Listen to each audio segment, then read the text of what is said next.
के शब्द ठीक है मत कहिए भाई, मैंने कहा ना धन्यवाद। ये कौन से शब्द हुए? मैंने कहा ना धन्यवाद। ये जायज बात नहीं है। अरे भाई, अब आप लगातार बोले जा रहे हैं। मैंने आपकी बात पे धन्यवाद बोल दिया, अब लगातार नहीं बोलो मैं उस बात पर। नकवी साहब ऐसा जो लिस्ट है, मिल जाते तो हो जाता, नहीं तो कुछ नहीं। अब तो उनका वोट खत्म हो गया।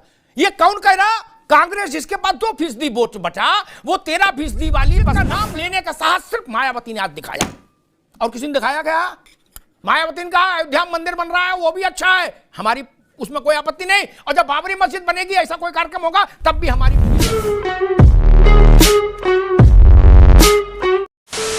नमस्कार दोस्तों, आपका स्वागत है एक और नई डिबेट वीडियो में। बीएसपी सुप्रीमो मायावती जी ने ऐलान किया कि वो एनडीए अलायंस में शामिल नहीं होने जा रही है, और एनडीए की तो बात ही छोड़ दी है, उसमें तो कोई बात चल ही नहीं रही थी इनके शामिल होने की। तो इस डिबेट में आप देखोगे अमिताभ अग्निहोत्री जी के साथ हिलाल नकवी जी जो कांग्रेस के प्रवक्ता है, उनके साथ डिबेट हो रही है। हालांकि इस डिबेट में हिलाल नकवी जी कुछ भावुक हो गए अपने नेता के बारे में अमिताभ अग्निहोत्री जी की टिप्पणी से, और वो अमिताभ अग्निहोत्री जी से थोड़े उलझ पड़े। तो कोई बात नहीं, लेकिन डिबेट का अंत होते होते डिबेट थोड़ी हंसी मजाक में खत्म होती है, वो आप भी पूरा देखोगे। तो दोस्तों, डिबेट बड़ी इंटरेस्टिंग बनी है, हल्की फुल्की सी डिबेट है, और आपको मजा भी भरपूर आएगा इस डिबेट में। तो चलिए शुरू करते हैं डिबेट वीडियो, लेट्स स्टार्ट। तो करना, ये भी परेशान हो गए, हम भी परेशान हो गए, करो फिर। मायावती जी में एक खूबी ये है कि वो बहुत ज्यादा लच्छेदार बातें नहीं करती, बातों की जलेबी नहीं बनाती, और ये कला उन्होंने कांशीराम से सीखी। एक पत्रकार के नाते मेरा कांशीराम जी के साथ बहुत वो रहा संपर्क। मैं उनकी इस बात की प्रशंसा हमेशा करता था, राग लपेट नहीं। मुलायम सिंह का फोन आ गया तो जो कहना है वही कहा, जितेंद्र प्रसाद का आ गया तो जो कहना है वही कहा, गोलमोल बात नहीं। नरेंद्र तिवारी का आ गया तो उनको भी वही कहा जो कहना है, और मुरली मनोहर जोशी का फोन आ गया तो भी वही कहा। मैं बहुत अवसरों का गवाह हूं। वही मायावती ने अब कुछ सीमा तक एडॉप्ट की है बात। समाजवादी पार्टी उनकी दुश्मन नंबर 1 है, उन्होंने साफ कर दिया। अखिलेश यादव को गिरगिट तक बता दिया, इतना हार्श चली गई लकीर खींचते हुए। लेकिन हिलाल नकवी साहब, आपकी उम्मीदों पर जरूर पाला गिरा। नहीं, धुंध तो साफ हुई, लेकिन आपकी ही उम्मीदों पर पाला गिर गया, क्योंकि पूरी एंटायर कांग्रेस लीडरशिप कह रही थी कि बसपा आए तो बात बन जाए। का अपना जहां तक प्रश्न उठता है, तो मायावती जी का जो वोट बैंक है वो बहुत हद तक ही खिसक गया है, और इस मर्तबा जो रहा सा वोट है वो भी खिसक जाएगा, क्योंकि अब तक जितने भी नतीजे आए हैं, अमिताभ भाई आपसे ही एक दफा डिस्कशन हो रहा था, तो कमाल की बात है कि बड़े करीब कंटेस्ट दिखाई देते हैं, लगता है कौन जीतेगा समझ में नहीं आ रहा है, लेकिन कोई हंग असेंबली नहीं बनी, और पिछले 10 सालों में हंग पार्लियामेंट भी नहीं आया। जनता ने बड़ा साफ मत दिया।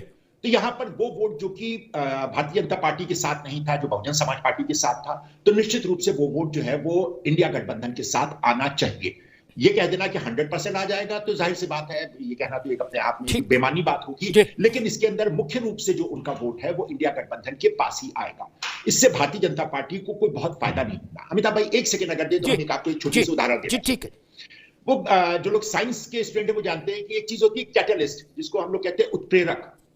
तो जो कैटलिस्ट होता है वो जब कहीं जाके मिल जाता है तो वो क्रियाओं को तेज कर देता है, लेकिन कैटलिस्ट अपने आप में उसकी कोई भी जो है वो क्रिया या प्रतिक्रिया नहीं। भारत में क्या दुनिया भर में राजनीतिक दलों का एक चरित्र समान है, अंगूर ना मिले तो खट्टे। बोले किसी लायक ही नहीं थे अंगूर, हम तो पहले करे थे, तो खा के गला खराब हो जाता, अच्छा ही नहीं लाए। कल तक पूरी कांग्रेस दिल्ली से लेकर लखनऊ तक मायावती जी की चिरौरी कर रही थी, आरती उतार रही थी। आज कह रहे कैटलिस्ट हैं, मिल जाते तो हो जाता, नहीं तो कुछ नहीं। अब तो उनका वोट खत्म हो गया। ये कौन कह रहा? कांग्रेस जिसके पास 2% वोट बचा, वो 13% वाली बसपा को कह रहा, उसको खत्म हो गई बसपा। बताओ, अब तो इतनी ठंड भी नहीं पड़ रही, अब तो ठीक ठीक बोलो भैया। 2% वाले कह रहे 13% वाले को खत्म हो गया, इनके पास कुछ नहीं बचा। अभी भी मुलायम सिंह क्या रहे, अखिलेश यादव की पार्टी और बसपा उत्तर प्रदेश में मुख्य पार्टियां हैं भाजपा के विरुद्ध। ठीक, कांग्रेस को आप अजीत सिंह की पार्टी के आसपास मान लो, अभी उनसे थोड़ा बेहतर मान लो, लेकिन इन दोनों का आप गजब करते हो। नरेंद्र मोदी के मुकाबले अजय राय को उतार रहे हो, बोले अजय राय तुम जाके सरयू में नहाओ, गमछा पहन के फोटो खिंचाओ। अजय राय को बात बनेगी? बताइए, अजय राय कहीं फेस हो सकते हैं क्या? ऐसा संभव है क्या कि इधर से प्रधान मोदी उधर से अजय राय? क्या बनेगी भैया? मायावती जीते नहीं जीते अखिलेश यादव की मैं बड़ा ब्लंट बोल रहा हूं, अखिलेश यादव की पार्टी के लिए वो मुस्लिम बहुल सीटों पर, मेरी बात लिख के रख लीजिए, आप केमिस्ट्री फिजिक्स ज्योग्राफी कुछ भी बताओ, लेकिन मेरा अपना अनुभव कहता है जो भी मुस्लिम बहुल सीटें हैं वहां वो मुश्किल पैदा करेंगे। उनको कोई मेहनत नहीं करनी, कोई बहुत रैली प्रचार नहीं करना, उनको एक अदद गुड्डू जमाली ढूंढना है और उत्तर प्रदेश की 20 सीटों पर जाकर खड़ा कर देना है, बाकी गुड्डू जमाली खुद कर लेगा। देखिए, हर चुनाव एक ही तरह से लड़ा जाए ये कोई जरूरी नहीं। अगर ऐसा होता तो भारतीय जनता पार्टी 2 की 2 ही पे रह जाती है और कांग्रेस हमेशा जीतती रहती है। आखिर कांग्रेस भी हारी है, 400 से नीचे उतर करके हम आए हैं। तो ये सोच लेना कि जो सारी समझ जो है हम राजनेताओं के पास है, हम ही लोग जो है वो सारी इक्वेशन बना सकते हैं, जनता के पास नहीं, ऐसा नहीं है। ये गुड्डू जमाली का फॉर्मूला एक बार चल गया, हो गया, उसके अंदर सबको समझ में आ गया कि क्या हुआ क्या नहीं हुआ। और आज की तारीख में जब मायावती जी ने इस तरह से अपने आप को अलग किया तो वो भी सब लोगों को समझ में आ रहा है कि आखिर क्या कारण है। हम और आप या हमारे जो विशेषज्ञ महोदय वो भले ही इस बात को ना बोले कि क्यों नहीं मायावती जी जो है उन्होंने इंडिया अलायंस को ज्वाइन किया है, लेकिन कहीं ना कहीं हर एक को कुछ ना कुछ अपने अपनी एक अनुभूतियां हैं, अपना अपना एक जो इस वक्त जिस तरह का राजनीति चल रही है उसके अनुसार जो है लोगों के अपने कयास है, अपने ख्यालात है, और जाहिर सी बात है जनता के पास भी वो मौजूद है। ऐसा तो नहीं है कि जितना भी सूचना है वो सारी की सारी केवल कुछ लोगों के पास आती हो, जनता के पास ना जाती हो। और जनता को हम लोग जैसा समझते हैं वो उससे कहीं ज्यादा समझदार है। वो खड़े खड़े जो है वो एक साथ 4, 5, 6 पार्टी के नेताओं को एक ही उंगली पर नचा देती है और वोट एक को देकर के आती है और हर कोई समझता है उसी को दिया है। तो इस वजह से ये सोचता है कि हर बार गुड्डू जमाली चल जाएंगे, ऐसा नहीं होना है। एक और सवाल बहुत महत्वपूर्ण पूछा था आपने, कहा था हम कहीं भूल ना जाए उसमें कि मोदी जी के खिलाफ अजय राय साहब जो है सरयू नदी में कूद गए हैं। अरे अमिताभ भाई, आपकी आस्था जो है वो हो सकता है किसी पार्टी में हो, लेकिन राय साहब की आस्था को इस तरह से सरयू में कूदाना अच्छी बात नहीं है। ठीक है, ये बात जो है ये जायज नहीं है, इसके ऊपर हम प्रोटेस्ट करते हैं। ठीक है, वो वहां के ऊपर दर्शन करने के लिए ठीक है, बात पूरी आनी चाहिए। ठीक, अच्छी बात है। अरे भाई आनी चाहिए, नहीं गलत बात है ये, तो अच्छी, बिल्कुल गलत बात है। तो आपने कही थी गलत बात, आओ एक दो बार और बोल दो के लिए।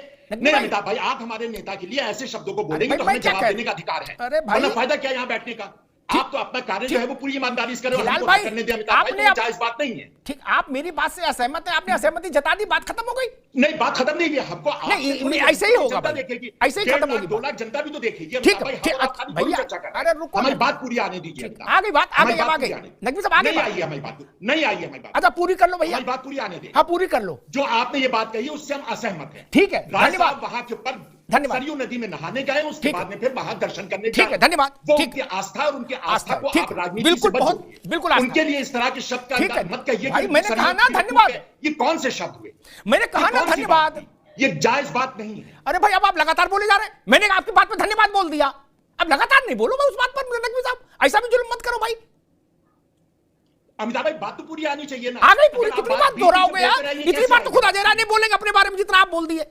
बिल्कुल बोलना, क्योंकि हम उसके स्पोक्सपर्सन हैं। ठीक है नकवी साहब, अब रुक जाओ भाई। अगर उनके ऊपर हमारे नेता के ऊपर अटैक होगा, अरे ठीक है भाई, और अगर उनका सम्मान नहीं किया जाएगा तो हम बोलेंगे। ठीक है नकवी साहब, आगे बात, आपने अपने नेता का पूरा सम्मान कर दिया, उनकी ध्वज पताका फहरा दी, बात खत्म हो गई। यही होता ही है, नेता ने देख लिया कि हिलाल नकवी ने हमारी पैरवी की, ये प्रवक्ता बात खत्म हो गई। अच्छी बात है, अब इसके आगे और क्या करोगे? यहाँ पर हम जनता को बात, अरे भाई इसके आगे क्या करोगे? जनता के आप भी हम अपने नेता। ठीक है नकवी साहब, ठीक है आगे, अब इनकी आवाज बंद कर दीजिए, रिटोरिक मत करिए। डायलॉग नहीं अमिताभ भाई, ये रिटोरिक नहीं करिए, आगे बात आ गई। बात हिलाल नकवी, बात आ गई। ठीक, एक बात को बहुत पिष्ट पेशा मत करिए उसको, आ गई। आपने जो कहना था अजय राय के बारे में कह दिया, मैंने सहमति जता दी, मैंने कहा स्वागत है।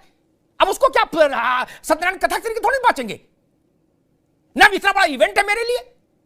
आपके अध्यक्ष आपने बोल दिया, अच्छी बात है, आपको पार्टी में प्रवक्ता का पद है, ठीक किया, लेकिन इसको इतना भी मत खींचिए कि इरिटेशन हो जाए। संदर्भ हमें चूंकि बात उठी और हिलाल भाई उसमें अजय राय जी के प्रति बहुत ज़्यादा भावुक हो गए। हमारे मित्र हैं अजय राय, लेकिन खैर हिलाल नकवी के नेता है इसलिए उनका भावुक होना स्वाभाविक है। इतने लोगों को न्योता गया और इतने लोगों ने उस न्योता पर प्रतिक्रिया दी। मैं 2 लोगों का उल्लेख करूंगा, मेरे अंदर यही अच्छाई है, यही खराबी है, जो मेरी समझ में आता बोलता जरूर हूं। बुरा लगे भैया क्षमा मांग लूंगा, अच्छा लगे तो जय जय। अखिलेश यादव ने सबसे समझदारी की चिट्ठी लिखी, ये मेरी बुद्धि कहती है। आमंत्रण मिला, आभार, धन्यवाद, 22 के बाद दर्शनार्थी बनके सपरिवार अयोध्या आऊंगा, उपस्थित होऊंगा।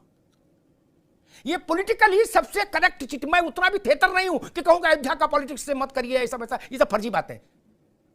राजनीति कर रहे हो तो हर चीज का राजनीति से मतलब होता है। अयोध्या तो बहुत बड़ी चीज है, आप किस दुकान पर खड़े होकर जलेबी खा रहे हो इससे भी मैसेज जाता है। अयोध्या तो बहुत बड़ी चीज है। खैर मैं थेतरी नहीं करता। और सबसे ज्यादा डेयरिंग, अमिताभ तिवारी आप भी सुनिएगा, सबसे ज्यादा डेयरिंग स्टेटमेंट अयोध्या पर मायावती ने दिया, ऐसी लकीर खींच दी कि कांग्रेस छटपटा जाए। अयोध्या में कई हजार लोगों को न्योता बटा है, आलोक वर्मा आप भी सुन लो, ये बात किसी ने चर्चा नहीं की, मेरी समझ में आई। खड़गे जी और सोनिया जी से लेकर हिलाल लखवी तक, ठीक बाबरी मस्जिद का नाम लेने का साहस सिर्फ मायावती ने आज दिखाया, और किसी ने दिखाया गया। मायावती ने कहा अयोध्या मंदिर बन रहा है वो भी अच्छा है, हमारी उसमें कोई आपत्ति नहीं, और जब बाबरी मस्जिद बनेगी ऐसा कोई कार्यक्रम होगा तब भी हमारी पूरी सहमति होगी। बहुत अच्छा। क्या तो जो लोग बाबरी मस्जिद सुनना चाहते थे वो खड़गे की फोटो क्यों देखेंगे, मायावती की क्यों नहीं देखेंगे? इतनी समझ तो रखो पॉलिटिकली। भावुक होना अलग चीज है अपने नेता के लिए, लेकिन पॉलिटिकली समझ तो रखनी होगी ना मित्र। नहीं आप में साहस है, आप बोल के दिखाओ बाबरी मस्जिद। मायावती बोली,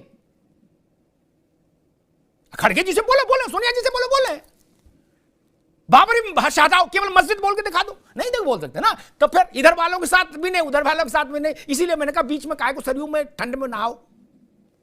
मसला होता था कमेंट। जो बात समाजवादी पार्टी ने कही कि मध्य प्रदेश छत्तीसगढ़ में जो आपको लग रहा था कि बढ़त आपकी है, वो आपकी नहीं थी, अलायंस की थी, आपने अलायंस को छोड़ा, आप नीचे आ गए। छोटी सी टिप्पणी, फिर मैं एक टिप्पणी आलोक वर्मा से लूंगा जी। अमिताभ भाई वो एक शेर है ना कि हमको तो हमारे ही लोगों ने मारा, गैरों में कब दम था, बस इतना कहना है। डूबी वहां कश्ती जहां पानी कम था, ठीक, पानी कम, सरयू में पानी ठीक है, कोई दिक्कत नहीं। ये भगवान क्या जुल्म है। तो दोस्तों डिबेट हो गई खत्म, वीडियो हो गई पूरी। उम्मीद करता हूँ दोस्तों ये डिबेट वीडियो आपको पसंद आई होगी। तो दोस्तों बीएसपी का इंडिया अलायंस में शामिल ना होना ये बीजेपी के लिए बहुत बड़ी खुशी की खबर है, क्योंकि 13% वोट मायावती जी रखती है, और जो मायावती के वोटर है वो कट्टर मायावती जी को ही वोट करते हैं। और मायावती जी बहुत पुरानी और मजी हुई राजनेता है, वो जानते हैं अपने पत्ते किस तरह खेलना। तो दोस्तों इंडिया अलायंस के लिए थोड़ी मुसीबत होने वाली है उत्तर प्रदेश में, और उत्तर प्रदेश में 80 सीटें हैं, उत्तर प्रदेश से ही दिल्ली का रास्ता बनता है। तो दोस्तों आप समझ जाइए 2024 का इलेक्शन कैसा होने वाला है, बहुत ही घमासान और बहुत ही मज़ेदार। तो उम्मीद करता हूँ दोस्तों ये डिबेट वीडियो आपको पसंद आई होगी। अगर ये डिबेट वीडियो कंटेंट मेरा काम आपको पसंद आया तो चैनल सब्सक्राइब करते जरूर जाएंगे। मिलता हूँ आपसे अगली वीडियो में, तब तक के लिए जय हिंद, वंदे मातरम।